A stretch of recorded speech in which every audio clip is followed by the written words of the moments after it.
Hello friends, అందరికీ శుభోదయం. ఈరోజు టేస్టీ బిట్స్లో మనం ఏం చేసుకోబోతున్నామో మీకు తెలుసా? అదే అండి మెంతు మజ్జిగ. దీన్ని రకరకాల పేర్లతో పిలుస్తూ ఉంటారు. మజ్జిగ చారు, మజ్జిగ పులుసు. మేమైతే దీన్ని మెంతు మజ్జిగ అంటాం. మీరేమంటారు కామెంట్ సెక్షన్లో తెలియచేయండి. ఒక కప్పు కమ్మని పెరుగుని తీసుకొని చక్కగా మజ్జిగలా చేసేసుకొని పక్కన పెట్టేసుకోవాలి.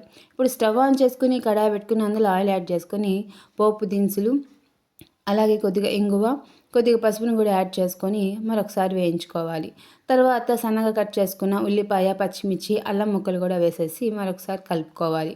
ఇప్పుడు అందులో కొద్దిగా మెంతు పొడి, అలాగే కొద్దిగా వాము పొడి, రుచికి సరిపడా ఉప్పు, తరువాత కరివేపాకును కూడా యాడ్ చేసుకొని మరొకసారి అయితే కలిపేసేసుకొని స్టవ్ ఆఫ్ చేసుకోవాలి.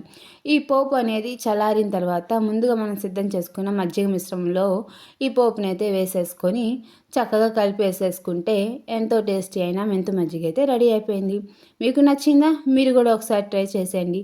యమ్మీగా సూపర్గా అయితే ఉంటుంది. చక్కగా వేడి వేడి అన్నంలో ఈ మెంతు మజ్జిగని పోసుకొని పక్కన అప్పడాలు పెట్టుకొని తింటూ ఉంటే ఆహా అనాల్సిందే అందరూ, అంత బాగుంటుంది. ప్లీజ్ లైక్ చేయండి, షేర్ చేయండి, సబ్స్క్రైబ్ చేసుకోండి. మా ఛానల్ని ఇలాగే సపోర్ట్ చేస్తూ ఉండండి.